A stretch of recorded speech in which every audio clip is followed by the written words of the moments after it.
We are about to embark on an immersive journey through the corridors of our minds. Stand by as we prepare for departure.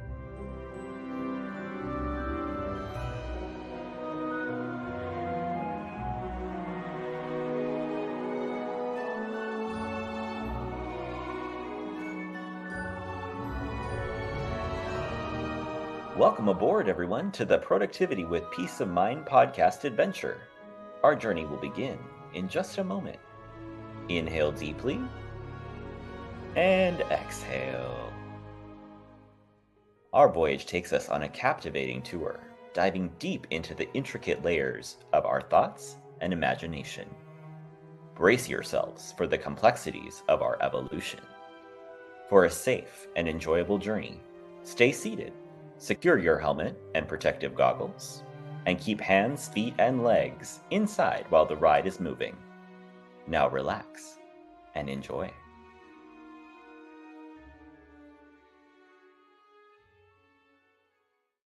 Today we have with us Sarah Clarke, who made a transition from Canada to the US and went from in-house and agency work to launching her own design studio, which is called Remarkable Visuals in 2023. And she talks about the challenges of starting her own business and learning how to pick her own her own version of her challenges. And that's something we'll get into today. But it's this idea of building anything great in life can come with its own challenges. And so being able to choose which challenges we want to face ourselves. So welcome, Sarah. We're so excited to have you here today. Hi, thanks for having me. I'm super excited to talk to you. Me too. And I want to jump right in to this idea of choosing your own quote unquote hard, right? Our own challenges and this idea of like choosing the problems that we want to be faced with based on the journey that we're on and your philosophy on that. Yeah, so basically what got me to this point is like I had been working a job. So you mentioned earlier I transitioned from Canada to the US. So what happened was I was getting married. My husband lived and was going to school in the US and I needed to get a job. So I ended up working at the university he was attending on their marketing team, which was great. It got me into the country. I got a work visa. It was awesome. I only meant to have that job for like 8 months. And then all of a sudden, 3 years later, I'm still in it.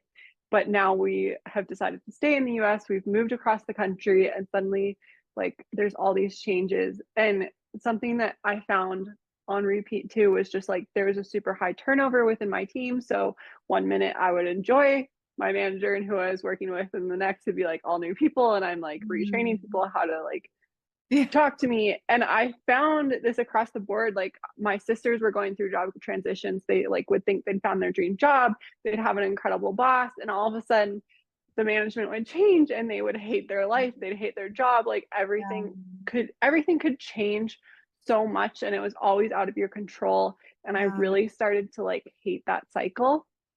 And so for me, it was like, okay, do I stay in the cycle of like switching jobs and trying to get raises and trying to find teams that I like and like people I enjoy working with, all to just have it kind of swept out from under me, maybe restructuring, maybe a new manager, whatever? Or do I want to like pursue a different hard that's maybe even Yeah. harder than this is, but it meant like I was building something for myself instead of building something for other people, and like ultimately to their benefit and not to my benefit. Like my benefit was just going to be whatever my salary was at that moment, whatever benefits they decided I got, and which again my benefits even changed during that like 3 year stint at this one job. So yeah, I talked to my husband. We looked at some of the things like we were doing, what we needed to get organized in order for me to move out on my own and start working for myself. And we ultimately just dove in head first. Like we really, there was no runway. It was just like a diving board. It was like, okay, like I quit my job, and like 2 weeks later, I didn't really have any clients lined up. I had like a couple of things. We had a little bit of savings, and yeah, that was that. So definitely a different kind of hard, but ultimately like I know it might take a few years, but ultimately a hard that is going to benefit me and like fulfill my goals instead of somebody else's.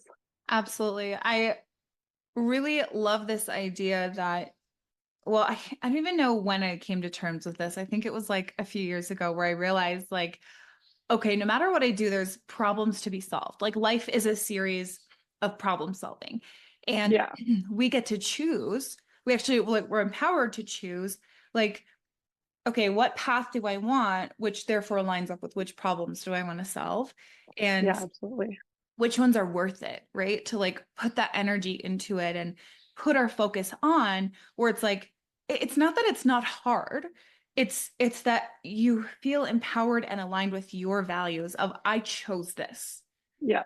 versus, Yeah. oh, I'm just stuck with this, right? Yeah, exactly. It's like I chose to be here. This is for me.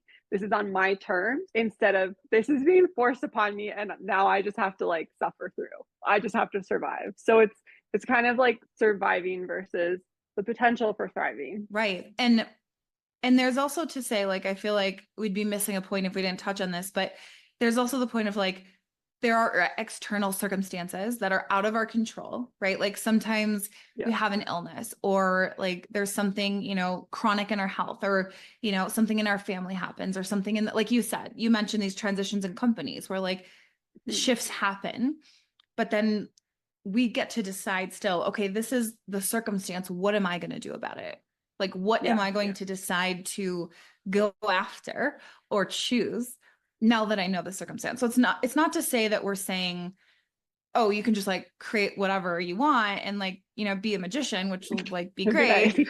But all the power lies in what we do after we acknowledge what the facts are around us. Yeah, I think when you're taking it down to like a more personal level like that, even outside of work, it's like you can come into this mentality of like, that's not fair. And you can Yeah. start acting like the victim. Yep. But ultimately that's honestly just going to make things worse. Like you're not Yeah. in a position to problem solve if you're saying that this isn't fair, because there's always going to be things that aren't fair. Life isn't fair. You look around and it's like some people have crazy success and they're like doing terrible things to get there, and other people are Yeah. working so hard and they've always worked so hard and nothing is worth. And it's just like you can't look at it like life is going to be fair. You have Yeah. to look at it like, okay, what am I going to do with what I have, and like how can I put my mind in a frame that's going to allow me to like get through this. Absolutely. You also talked about this idea of being miserable now and happy later versus being happy now and miserable later. Do you want to talk a little bit more about that one? Yeah, so it's so funny because I think like those can constantly flip flop. And Yeah. it's like, and I think depending on what stage of life you are in, sometimes you do just have to buckle down and say, like, okay, it's going to be tough right now and miserable in a sense, but I am going to be happy later because I'm putting the time and effort and energy into now to like fill goals later. But it's easy to get caught up in the like, I'm miserable now, I just have to grind, or like you get so stuck in where you are that you forget how to be happy. Yeah. So like I found with starting a business, especially the first year, I'm thankfully out of the first year, but the first year was like so hard because it's like you're not making a lot of money. Like you don't have a lot of clients, like unless you've given yourself this crazy long runway and you're working double jobs, which I didn't do that. It's a lot of like questioning, did I make the right decision? Am I making enough money? What did I do to my family? And there's almost like guilt associated with it of like, oh my gosh, I'm lucky enough to have a partner who's helping support me and who's encouraged me in my dreams and in like has allowed me to take time to do this. But it's like, am I failing them? Like, what do we do? What did I do? And then it kind of is like remembering, okay, it feels tough now and I feel miserable now to be happy later, but I can be happy now. Like, I mean, a lot of freelance work, it's like feast or famine, and all of a sudden like you're stupid busy and you're just grinding, and all of a sudden then there's like nothing to do for clients, there's lots to do for yourself. But it's like taking those opportunities to be like, okay, this is like the life that I wanted. I have more freedom and flexibility about my time right now. What can I do right now to make me happy? And Mm, so for me, that looked like in times when there wasn't as much to do, it's like I did make time for friends and I did do things around my house and little projects and like work on side projects in between working on like creating more client work. And that helped a lot because it was just like, okay, this is why I stepped back from corporate life so that would have more freedom and flexibility on my time. So it's almost like we want to make sure that when we get into that grind mode, that we also know why we're doing it. And I like also the balance of like, what are also those little ways that I can make myself happy now along the way, even though I'm deciding to grind. So it's almost like I'm like visualizing like a teeter-totter, like as you were Yeah. explaining that of like, okay, what is the sacrifice? But also when you make the sacrifice or you decide to grind or work harder or do these different things, like why are you doing it and where is it getting you and what's the end date? Because that's not sustainable, you know. It's so weird because a teeter totter is exactly what it is, or almost like not even a teeter totter, but the image of like, have you ever seen one of those cones and then you have like a board balancing and it's not even balancing back and forth, it's literally like balancing in every Yeah. direction because it's the kind of tension of like, I'm suffering in the now to be happy in the long term, but then I can also get super bogged down if I look too long term. If I'm like, I want to do this, and this, and then Yes. I'm like, how do I fill that gap between Yeah. where I am and where I want to be? And then I get overwhelmed, and then I'm like, why am I even doing this? And then I'm like, I shouldn't Yeah. do this. I should just go get a job. And Yeah. but then I have to pull myself back into that like balance of living in the now and being like, okay, I just need to do what's in front of me to the best of my ability and grow slowly. I'm looking too far forward, I'm jumping too far forward, and I'm missing all the in between steps. And so, yeah, it's that balance of like looking to the future and being like, these are my long term goals. This is where I want to be. This is why I'm doing this, but not getting like so focused on that that you get blindsided or like overwhelmed. Yeah, I was at an entrepreneur meet the other day, and one of the girls was talking about that same idea of like the impatience of reaching the bigger goals and like not Yeah. wanting to celebrate the little goals. And somebody in the group made a comment that I just loved. And she said, the little goals or the little wins are what build up to create that bigger win. So like Yeah. that is part of it, right? And if you're not appreciative of even the little wins, why would you receive a big win? Right. And I Yeah. was like, Oh, wow, yeah. that's such a good way to put it. For sure. It's all about like, yeah, stewarding the things that you have now to be given more in the future. And it's just like it it is easy to get caught up in the like, I mean, as an entrepreneur, I'm like, okay, my my salary still hasn't met like the job I left. And Yeah. that feels scary. But then I look at like, okay, I'm like 4 to 6 months into my second year, and I've already booked more clients than I did my first year. I've already made more money in the second year than I did the first year. So that's a win. Like at least the progress is Yes. going up. And so, yeah, like focusing on the small wins now. I mean, like, okay, I had this many clients and I did it this way and it took this long. And like this year, I've refined my offerings or I've refined my systems and it didn't take as long and I had more clients and they were bigger clients. And so it's just like, yeah, like focusing on the upwards trajectory and not like Yes. it's like, I don't know, I live in Colorado, so we do some hiking and it's Yeah. like when you hike, if you focus on the ridge line and you focus on where you want to get, you're like, I can't make it. I'm tired. I'm out of breath. And you just want to stop. But if you literally just look at the like 2 or 3 steps you need to take in front of you, before you know it, you're looking up and you're like at the top and you're there. And it's kind of, I feel like that's what the entrepreneur's journey is like cliche as that is. Yeah. No, but it's such a good analogy. And like, I mean, really, like if you think about it realistically, it's like, okay, are you really going to wait? Like, let's say you set 5 year goals, Yeah.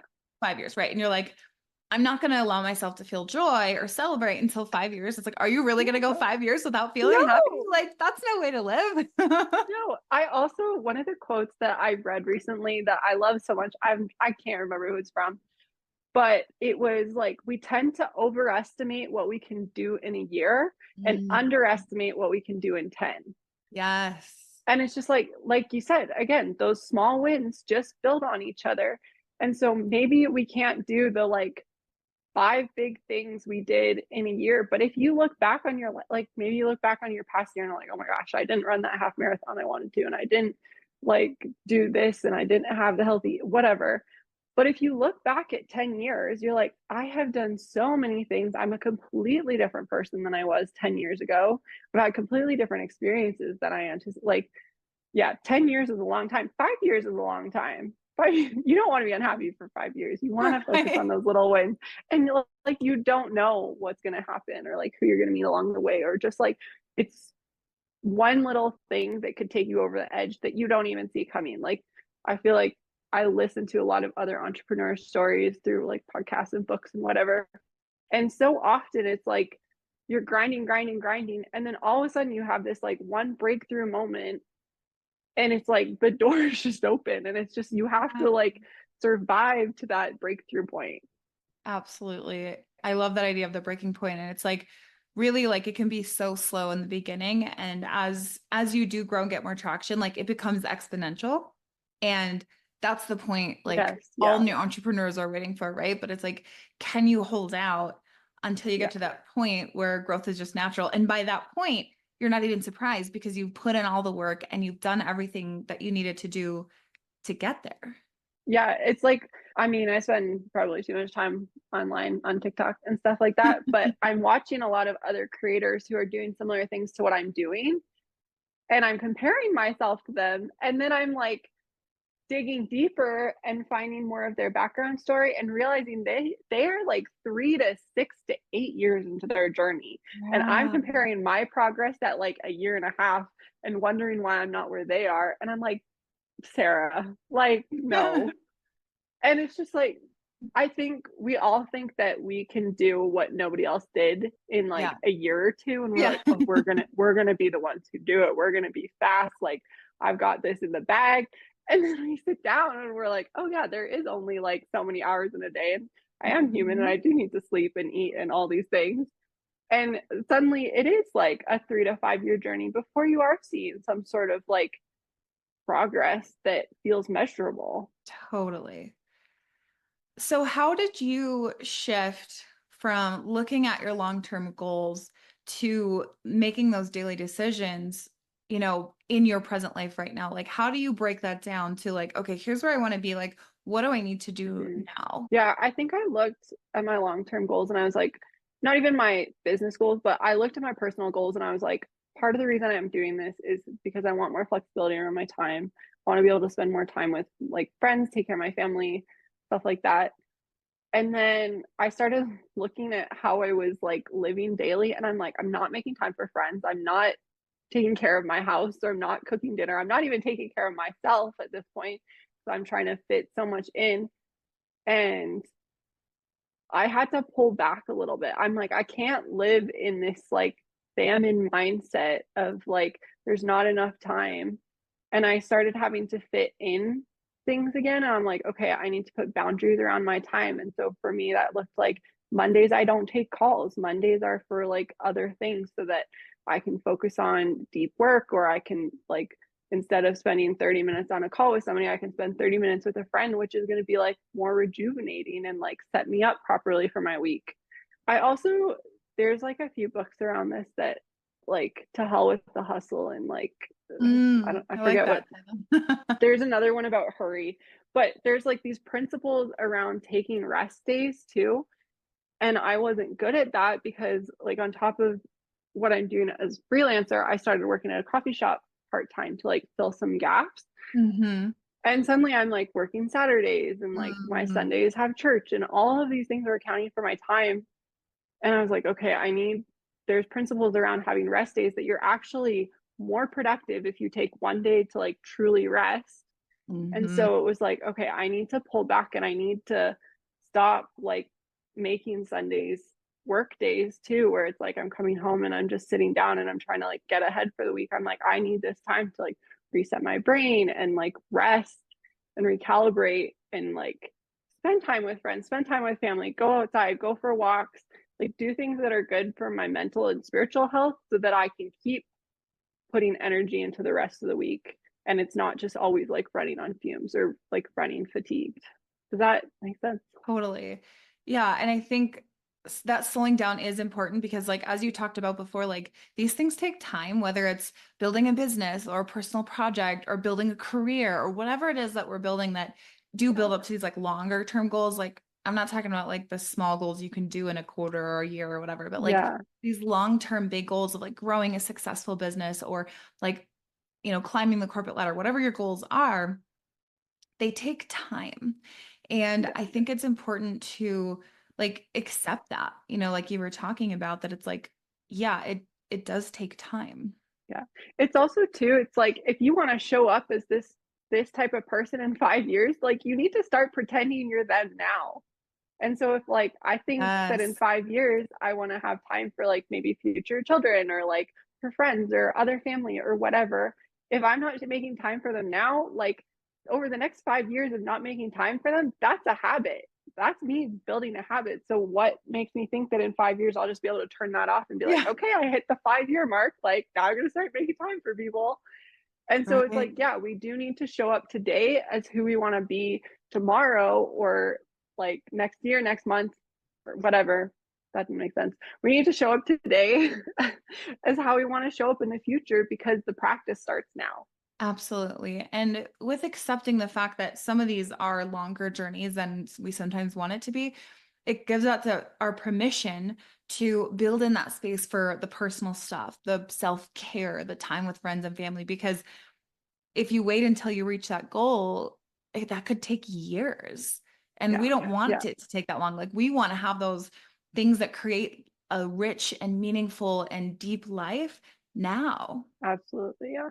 And so you have this approach to living fully in the present now instead of projecting your fears or anxieties about the future. How did you come to that point? I don't think I've ever truly like come to that point. It's like it's kind of this revolving door of Yeah. like, oh yeah, I remember that I feel better when I like live in this mindset, Yeah. or like my poor husband is so good at living in the present, and I will come to him and be like, oh my gosh, like everything, and he'll be like, just settle, like be calm, and he'll talk me down. And it is like when I'm able to live in that state, like I am just so much more present, so much more happy, so much more calm, because it is easy to get caught up in the future of like, oh my gosh, like I have these business goals, I have these life goals. And like if you start looking around too much too and start comparing yourself to other people's timelines, and you're just like, I feel so behind, or even like your younger self, not even comparing to other people, but Mhm. you're like, I thought I would have, I thought I would have like this much money by this age. I thought I'd have a house by this age. I thought I'd have kids by this age. Like all of these things that we put on ourselves that are normal. It's like Mhm. there is no normal. Everybody is Yeah. living a different path, and like different things we find fulfillment in. Like somebody's normal could be like, I want to live in a van and like drive across the country, whereas like mine might be like, I want a house and I want a home office or whatever.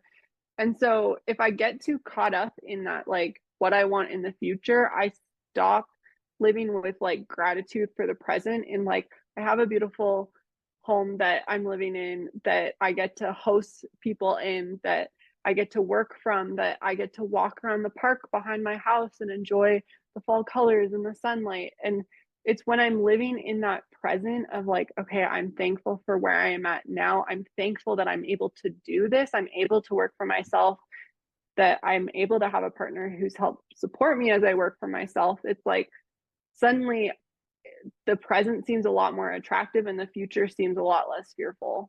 Yeah, well, and that ties back to what you were saying earlier of like being the person in the future that you will be when you achieve that goal. If you want to be happy or think that reaching that goal will make you happy, but you're not Yeah. practicing happiness now, Yeah. what makes you think achieving something new will just all of a sudden relieve all of your anxiety, right? Yeah. Cause it's like as much as I'm like, I wish I was a bigger business, I wish I had more clients. Yeah. With all of that just comes more problems. And so it's Yeah. like if I'm not able to deal with my small problems now Uh, and be like a grateful, content, like kind person, how do I think I'm going to handle bigger problems and bigger clients and like bigger things and still be like an okay person to be around? And so it's like I it's good to have a slow build, which I think we forget when we're in the middle of it, being like, I want more, I want more, I want more. It's like more money, more issues, Yeah, more truly. responsibility, more problems. So it's like it is choosing to be like, okay, I'm grateful for what I have now, and I'm dealing with the problems that I have now the best I can. And it's just, yeah, you kind of, a slow build is good because it lets you warm up into those problems, and you practice who you want to be now, you practice problem solving now so that you are who you want to be later and you can solve problems better later. Totally. And it's funny because a lot of times people think of this phrase you said of like more money, more problems. Doesn't mean we don't want more money. It means that we No. want to build the skill set to be able to Yes. handle those bigger problems that come with more money or more Yeah. responsibility or a bigger team or whatever it is on Yeah. that next level. Yeah, we want to be ready for it, and we have to practice small. It's just, yeah, I think it's, especially with social media nowadays and being able to like see the shiny parts of people's Yeah. journeys, it's so easy to be like, I want that now, and Yeah. like to forget about the process, because everything's a process. There's like Yes. all those quotes about like 40,000 hours to become an expert, and it's like maybe I've spent the 40,000 hours I need to be a good designer now, but I definitely haven't spent 40,000 hours as like a business owner yet. So I'm not a good business owner or boss or manager or like whatever yet, because I haven't practiced those skills yet. Oh, yeah, I like that. And even applying that to feeling happy and to anxiety. Like, are you going to spend 40,000 hours in your life practicing anxiety? Or are you going to spend Yeah. 40,000 hours practicing gratitude and joy and Ooh, like that's so presence? good. Yeah, no, that's so accurate, because it's like that, the way we choose to spend our time and the way we choose to practice our time, like that gets reflected in how we treat people and Yeah. how we treat customers and how we treat our friends and family and how we treat our internal selves. Like if you're always complaining or always struggling or always living in anxiety, like that is just going to continue, because that's building those brain paths that say like, this is how I react when problems come up. I react with fear, I react with anxiety or anger or whatever, or I react with, this is an opportunity to practice, to get better, to like solve this, to like to overcome. Yes, absolutely. It's like the old adage of like, which wolf on the shoulder are you going to Yeah. feed? Right? Like, My mom used to do that all the time. I'm such, my brain is such like a visual like brain. Like I just think in metaphors, but I always like Yeah. picture those kind of things and it reminds me too of like, okay, or even with one of my coaches, she calls it like banks. So there's like Mm-hmm. the bank of unsafety and worries and anxiety, and then there's the bank of safety and love, and like which bank are you going to pay? Yeah, absolutely. No, that's so true. And I think we kind of, those little things I feel like our parents taught us when we were little on like Yeah. how to deal with your big emotions, and like Yeah. we forget that as adults, that, and we tend to overcomplicate things, I think, too, but it really does become as simple as like, what bank are you going to fill? What tank are you going to fill? Like what wolf are you going to feed? And it's just, it's Yeah. those like little daily choices that really like define who you're going to be in the long run. And that's why, yeah, that's why now it does matter, but Yeah. also the future matters. But like taking both, it's just, yeah, Yeah. taking both into account. And like one doesn't exist without the other. Right. Yeah. And not to just like analogy the heck out of this conversation, but when you're talking about like looking at the past and the present and the future, one of my therapists mentioned to me once about like as you're driving a car and if you look through the windshield, like ahead of you Mhm. 100% of the time, you might miss things on like the rear view mirror, right? Like you might miss something happening behind you, but then you also can't just like stare in the rear view mirror 100% of Yeah. the time because then you're going to like crash the car, right? So Yeah. it's this balancing of like, okay, I'm going to look at my future, I'm going to learn from my past, I'm going to focus on my present, right? It's like it's this balancing that kind of to go back to what we were talking about earlier, this like balancing of where our focus goes. Yeah. 100%. And it's like, it's also talking that thing about like you go where you're looking, or like Energy goes where attention, wait, energy flows where attention goes? goes. That's, I think that's the same version of it. But yeah, you Yeah. like, you move in the direction you're focused. So Yeah. if you're focused on fear, you're going to move towards fear and you're going to act in fear. And if you're Yeah. focused on the good, you're going to move towards the good and act in the good. And it's just like, yeah, you move in the direction of your attention. Yeah, and intention too, Yeah. right? Like, that's why that's so Yeah. important. And that's why, in this podcast for me, it's so important that we're really intentional about what we're doing. It's not just productivity. I mean, there's a reason it's called productivity with peace of mind. It's not Mhm. productivity with extra stress, right? It's not just like piling everything possible on. It's about Yeah, really being intentional and bringing in that purposeful action and thought into everything that we're doing. totally. And you also have a goal of creating flexibility and freedom in your work life to live your own best life. That's one of the goals that you mentioned that you have right now. Can you tell us how you're attacking that, how you're going after that, and how that's kind of coming into play for you? Yeah, I mean, at this stage of the game, sometimes it's just you go where the work is. And so it is kind of that like, yeah, putting boundaries around my time. So it's like taking proper rest days, even if things feel crazy. So sometimes that looks like maybe I'm working late on like a Wednesday, Thursday night so that like Friday night, Saturday, I can actually rest. Or maybe I'm like working all day Saturday so that Sunday I can rest. But it's like planning with intention, setting boundaries around my time, and then working really hard when there is a lot of work to do and being okay with that and not looking around and be like, well, they get their weekends off or like they get to go out tonight and not playing that comparison game, but being like, okay, I'm okay to do this for like a week or whatever it is because that's how long it's going to take to get this done. And then when it is like more mellow, it's like, okay, I'm okay. I'm not worried that there's less work right now. I'm going to enjoy the time that I have available to me to do the things I love that are going to refuel me and refresh me for when it is that like busy, like week, 2 weeks, a month, whatever. And so it's kind of weird because like client work depends on the client.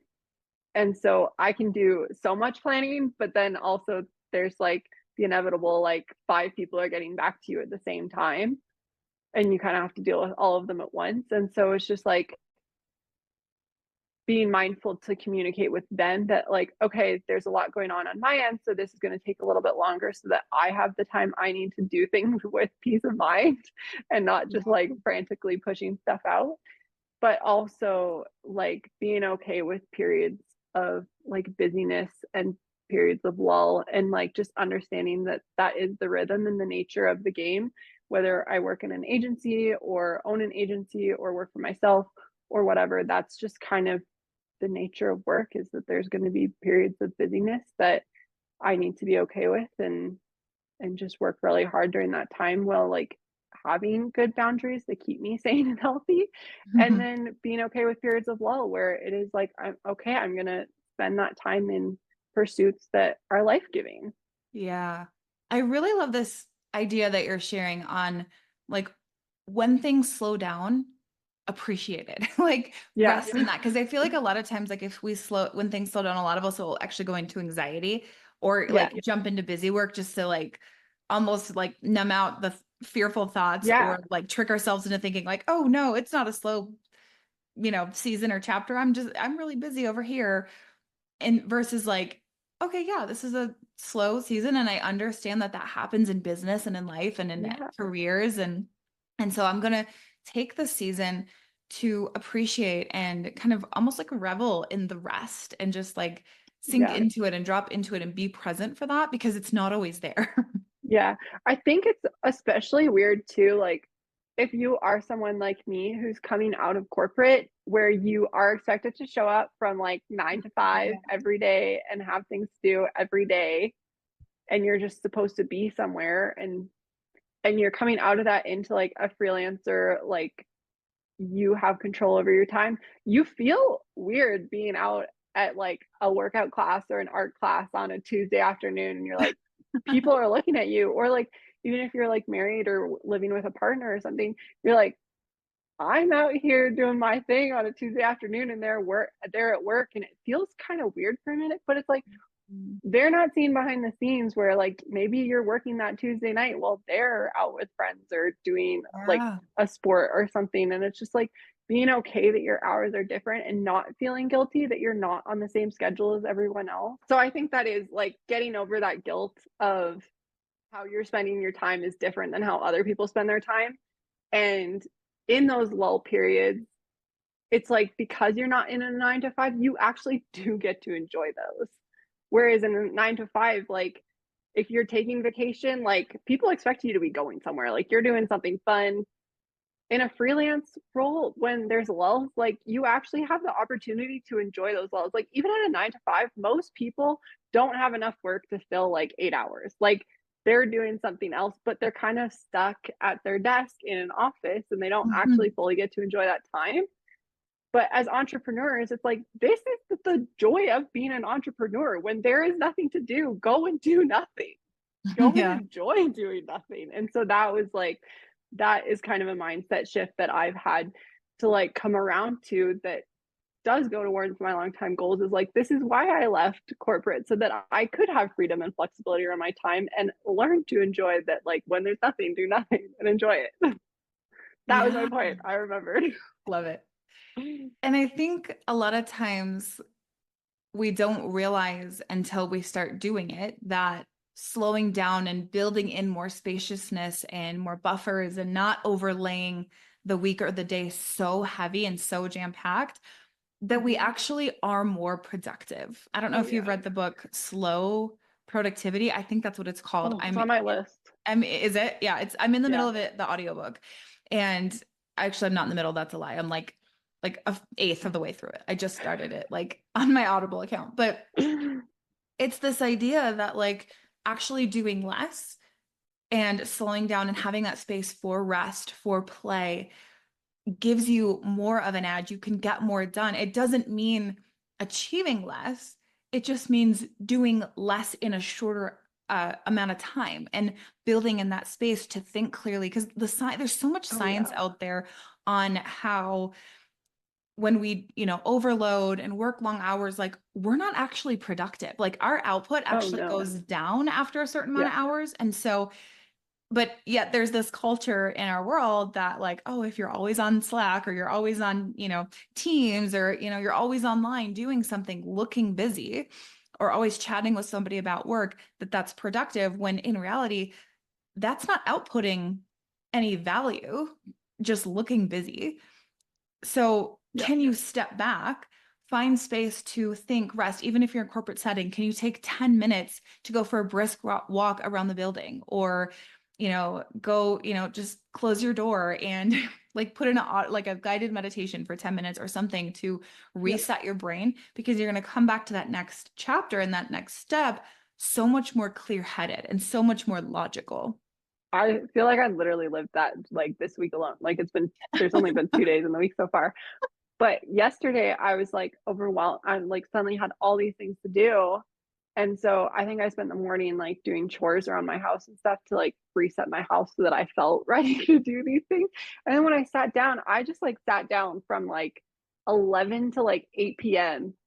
And in that time period, I like got up from that time period and I just felt horrible. I was like, I did things, but I didn't actually finish anything. I haven't Mm, taken any steps today. I haven't been outside today. I feel gross. I feel unproductive. And then today I was like, okay, that's how I felt yesterday. I don't want to feel that again today. I have more to do today than I did yesterday. And I took two separate walks today, not very long ones. They were like 20 minutes each, mhm. but I did them in between tasks. And like Yeah. that was way, like I came back from those walks feeling like way more productive, way more engaged, way more ready to sit down at the computer and do things because I'd like had fresh air, I'd had movement, I'd had space to like think and process through different calls I'd had.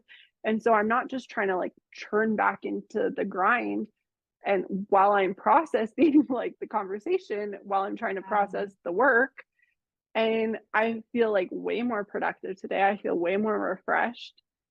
Like it just, even taking those like 10-20 minutes to like set aside to go outside or to like breathe or like just do something different that isn't productive, like has completely changed the way I feel about today. I love that. And I also think like, when you talk about your goal of like creating more flexibility and freedom for yourself, I also think we can each reflect back on what does flexibility and freedom look and feel like to me? Like, what do I want that to look like? And then start building that out into our careers, our business, and our personal lives. Yeah, for sure. So if anyone's listening to this episode and thinking, okay, my life personally or professionally is probably not so intentional, or I'm not exactly where I want to be, or I'm not happy with certain circumstances, what would you tell them to either as a reminder or a piece of advice or something to go do right after they're done listening to start designing their own life in the way that they want it? Yeah, I like this. So as a creative, my like phraseology for this would be like, it's time to creative direct your own life. Ooh, I like And that.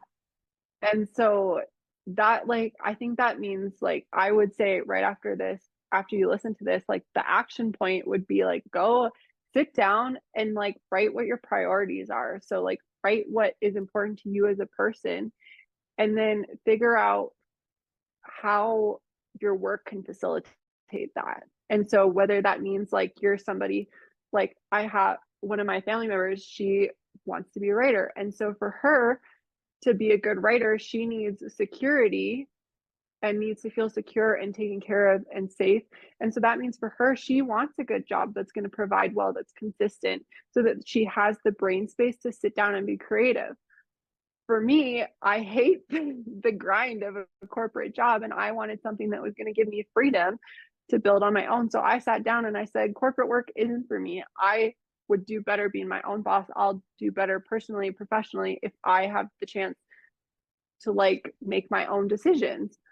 And so I think, yeah, it's sitting down and figuring out like what feels really important to you and how does your job facilitate that, whether it is having like, maybe you are working a like 9 to 5, maybe that isn't working for you. Maybe you need to become like the yoga instructor, part-time barista, and like that's going to let you explore hobbies or like a business opportunity or something. But yeah, it's figuring out what's important and how to facilitate that, and then taking steps in that direction.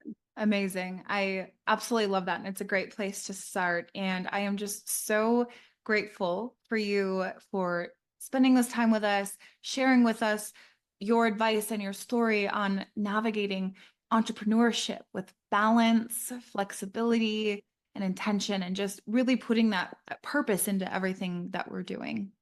And your social media, we will link below. So if people want to go check you out at Remarkable Visuals, we'll have that linked below as well. Amazing. And thank you so much for just creating a platform for people to share their experiences and their perspectives, because it honestly has been like a good reminder for myself to hear some of my own advice back to me. So I really appreciate you like giving me the space to share part of my story and what's important to me. Absolutely. Thank you so much. Thank you. Thank you for braving the inside of your mind with me.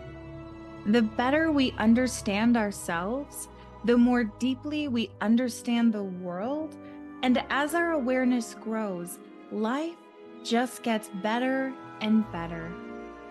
If you've enjoyed this episode, please take a moment to leave a review and share this with anyone else you think could benefit from listening. A quick reminder that the content shared in this podcast is for informational purposes only. I am not a licensed therapist, and the discussions here are not a substitute for professional advice. If you're dealing with a specific issue or need personalized guidance, please consult with a qualified professional. Your well-being is important, and this podcast is simply a platform for sharing insights and experiences. I appreciate you spending this time with me. Until next time.